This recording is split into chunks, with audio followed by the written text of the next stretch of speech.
Sabe, e se os maiores segredos sobre riqueza não fossem, na verdade, segredos? E se fossem apenas uma sabedoria temporal que a gente acabou esquecendo pelo caminho? A nossa conversa de hoje vai nos levar numa viagem lá para a antiga Babilônia para a gente descobrir umas leis bem simples que governam o dinheiro. E o mais incrível é que elas continuam tão verdadeiras hoje quanto eram há milhares de anos. E a nossa fonte para essa viagem é este livro aqui, O Homem Mais Rico da Babilônia, do George S. Clason. O que é simplesmente genial nele é como ele usa histórias, parábolas mesmo, para revelar os princípios financeiros que, olha só, fizeram da Babilônia a cidade mais rica do mundo antigo. É de cair o queixo, né? E aqui, olha, já está a ideia central de tudo. Enriquecer não é sobre sorte ou destino. É, na verdade, sobre entender e aplicar umas regrinhas bem simples. Parece fácil demais para ser verdade?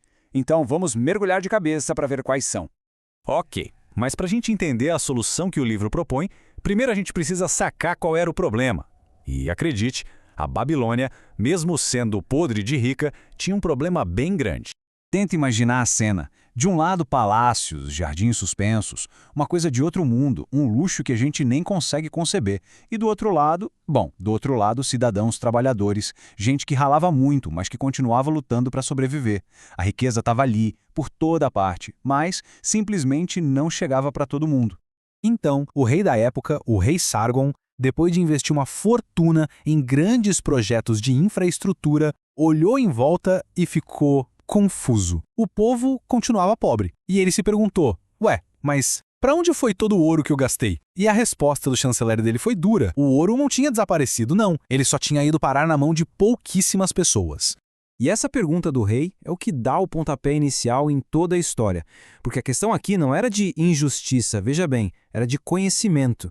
Por que só alguns sabiam como acumular riqueza, enquanto a grande maioria não fazia a menor ideia de como começar? Então a solução do rei foi bem direta. Ele foi atrás de quem entendia do assunto, o mestre do jogo. Convocou o Arcade. E o mais legal sobre o Arcade é que ele não nasceu em berço de ouro, não. Ele aprendeu as regras do jogo. E a missão que o rei deu para ele foi exatamente essa, ensinar essas mesmas regras para todo mundo.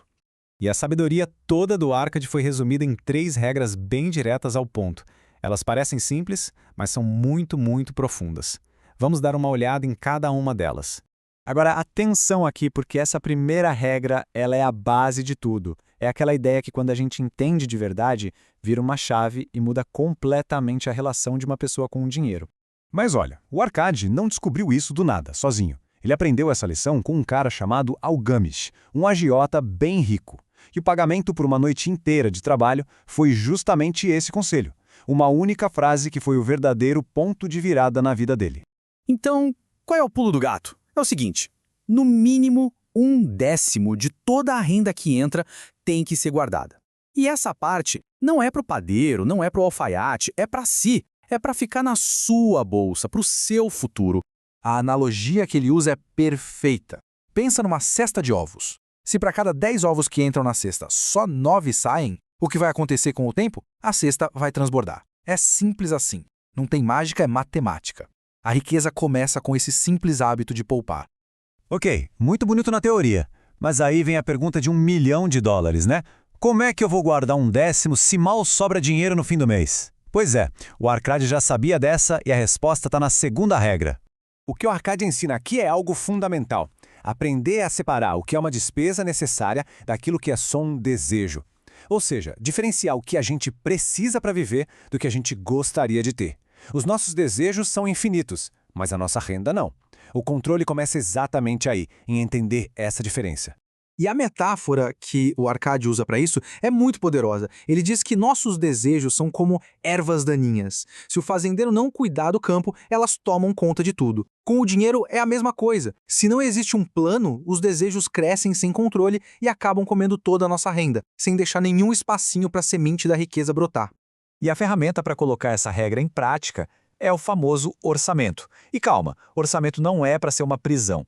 Pensa nele mais como uma defesa, um escudo. É um plano que ajuda a direcionar o dinheiro para o que realmente importa e, principalmente, a proteger aquele 1/10 que, por direito, é seu.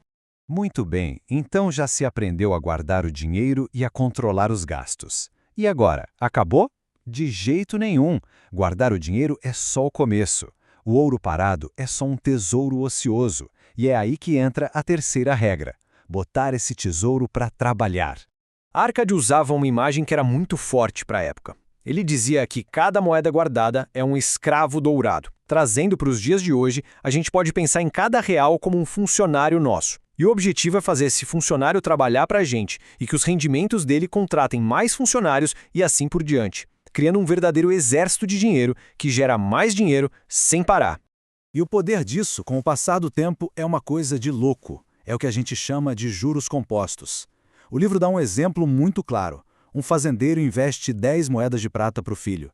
Em 20 anos, já virou mais de 30. Em 50 anos, cresceu para 167 moedas. É a mágica de colocar o dinheiro para trabalhar por si mesmo. Então, depois de explicar essas 3 regras, o Arcade amarra tudo com a lição que talvez seja a mais importante de todas. Essa sabedoria não é para um grupo de escolhidos, é para qualquer um. A riqueza não cai do céu. Como o Arcade dizia, a oportunidade é uma deusa meio snob. Ela não perde tempo com quem não está preparado. Então, quando se segue essas regras, o que se está fazendo, na verdade, é se preparando. Se preparando para reconhecer e agarrar as oportunidades quando elas finalmente aparecerem. No fim das contas, depois de todas as lições e metáforas, os amigos do Arcade tiveram aquele estalo, aquele momento de clareza em que eles entenderam uma verdade muito, muito simples. Que é essa? Exatamente. A gente volta para o começo de tudo. A primeira regra é, no fim das contas, a mais importante. É a chave que abre a porta para todo o resto.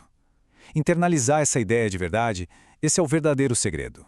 As leis da riqueza são como a lei da gravidade, não mudam com o tempo. O mesmo sol que brilhava sobre a Babilônia é o sol que brilha sobre nós hoje. Então essa sabedoria antiga deixa uma pergunta no ar para cada um de nós. Com esse conhecimento em mãos, qual semente de riqueza a gente vai escolher plantar?